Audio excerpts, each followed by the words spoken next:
Good afternoon. I'm forewarned meteorologist Kim Adams. A winter weather advisory goes into effect in just a few hours as heavy snow is on the way for the morning commute. I'll have the details in the forecast coming up.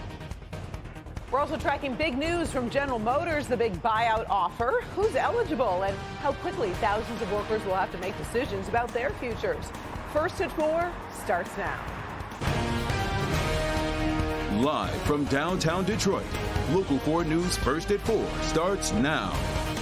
Oh, good afternoon, everybody. I'm Karen Drew. First at 4, we are all waiting to see how the next weather storm will impact our daily routines. We are declaring tomorrow a forewarned weather alert day and working to get you prepared. Right now, meteorologist Kim Adams standing by with some of the answers you need. Kim.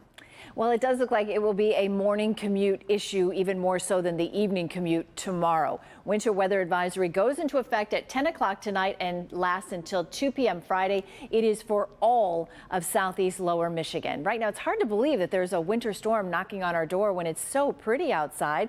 We've got lots of sunshine. Temperatures are in the low 40s pretty much everywhere you go, with the exception of Port Huron lagging behind at 36. So for the day tomorrow, winds are going to pick up out of the north, 10 to 20, gusting as high as 30 miles per hour. We'll have heavy snow in the morning, and then throughout the afternoon, that snow starts to taper off and should pretty much be done by the evening commute. So here's what we know as of right now. It will be the heaviest during the morning commute. The morning drive will be slow, and we expect about 3 to 6 inches area wide. If you want to find out more about the weather in your neighborhood, the best way to do it is to go to your favorite app store and type in WDIV and download our Forewarned Weather app. That way tomorrow you'll have interactive radar. You'll get all the app pushes right in the palm of your hand. All right, we appreciate it. Thank you, Kim. General Motors looking to cut costs, and it's making a big buyout offer to thousands of salaried employees. So here's a quick look at the scope of the company's plan. GM is looking to save $2 billion by the end of next year. The automaker has 58,000 salaried workers in the U.S. It says it's making the move now to avoid possible layoffs at a future date. Kimberly Gill joins us from the newsroom with more information on who's eligible and how quickly this will happen. Kim? Hi, Karen. Good afternoon. General Motors isn't saying exactly how many workers it's targeting, but it is sharing some of the guidelines for the buyouts, and we imagine thousands of employees will be making big decisions in the next few weeks or so. Right now, the company says the offers will go to white-collar workers with at least 5 years of service and global executives who've been with the company at least 2 years. Salaried workers would receive 1 month of pay for every year of service up to 12 months. They'll also be offered COBRA health care and part of the bonuses they would have received this year. Eligible employees must sign up by March 24th, and those who agree will leave General Motors by June 30th. The last time General Motors offered such a large buyout program was back in the year 2018 to 2019 for roughly 18,000 salaried employees. Our Sean Lay is also working on this story for us, and he'll have more when you join us for Local 4 News at 5 o'clock. But for now, Karen, we'll just send it back to you for more news of the day. All right, we appreciate it. Thank you, Kim. Sure.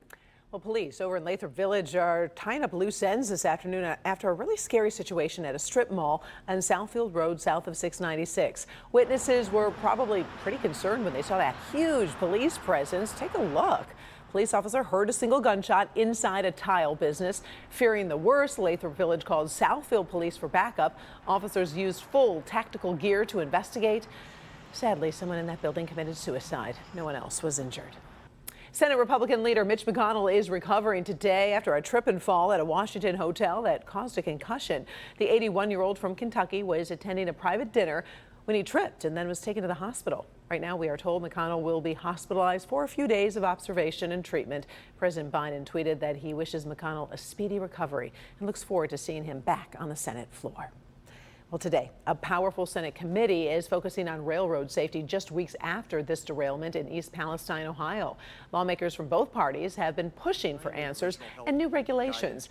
Today, the president and CEO of Norfolk Southern testified. He offered an apology for the derailment's impact on East Palestine and committed more than $28 million for community relief along the Ohio and Pennsylvania border. And the surrounding community. We will be in the community for as long as it takes. To be clear, there are no strings attached to our assistance. If residents have a concern, we want them to come talk to us. Now, Shaw stopped short of committing to a new bipartisan safety bill, saying he can't endorse all the provisions, but is willing to work with Congress to make the rail safer. Just hours before his testimony, a Norfolk Southern train derailed in Alabama. 30 cars off the tracks. No reports of injuries or any hazardous leaks in that case, but the cause is under investigation. By the way, we do have some new numbers today on unemployment benefits in the U.S., a big factor in how the Federal Reserve is fighting inflation. This week, the number of Americans applying for jobless benefits is up to 211,000. The jump of 21,000 from the previous week is the biggest in 5 months. It's one sign the labor market might start to cool as the Fed raises interest rates, but layoffs remain historically low. We are going to be watching the Fed's next decision on interest rates later this month. The conversation about universal pre-K is really heating up in Michigan as several lawmakers and educators are trying to figure out the numbers game. Supporters are hoping the idea becomes a reality in the next 4 years. Paula Tubman sat down with the superintendent of schools for Wayne County to get a pulse on where things stand right now. This is a hot topic, Paula. Yeah, it really is. And while there really is a lot of support for the idea of universal pre-K, the path is not going to be easy, but that doesn't mean the ground isn't already being softened. The difference between preschool and universal pre-K is, with preschool, not every 3- and 4-year-old has access. Some parents can afford to pay for it, others a stipend in their district for it, and some meet a low income threshold to have access to it for free. But Dr. Davida Colbert, the superintendent for Wayne RESA, which serves some 260,000 students in Wayne County outside of the Detroit Public School District, says universal pre-K will change the landscape of education for Michigan if it's made available to all children as part of public education. The reward is great when you invest at the earlier year. But the challenges are big. The cost is $10,421 to educate a student K-12.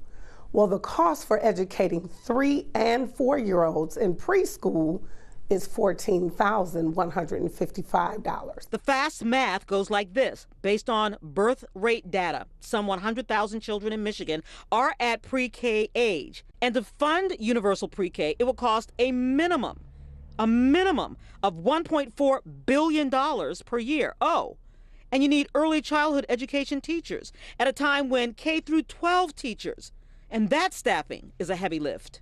Thank you and welcome to our first subcommittee hearing on the school aid budget outside of Lansing. In Michigan, the conversation has started with a goal to get lawmakers to not only approve universal pre-K, but to adequately fund it. It is not a partisan issue. We think that we can get there. The challenge will be, how do we get to a position where we're funding it well and we're doing it right? Dr. Colbert says 4-year-old universal pre-kindergarten would actually save money in the long run, as evidenced by COVID learning loss. If that learning had started earlier, fewer interventions would have been needed later. And so the goal, by the year 2027, Michigan brings universal pre-K on board. We've got to find ways to fill the gaps that already exist and make sure that every kid, no matter where you live, whether it's in the city or in the suburbs or in a rural county, can have access to a preschool program. Yeah, you know, what we really can't forget is the fact that preschool is an industry in Michigan and, of course, other states. We're talking about Michigan right now, but it's an industry in itself. And so that also has to be part of this very difficult calculation. A lot of infrastructure needs to be built. A lot has to be done, but they're willing to do that heavy lifting to get this on board in the next 4 years. Back to you. This afternoon. Thank you, Paula.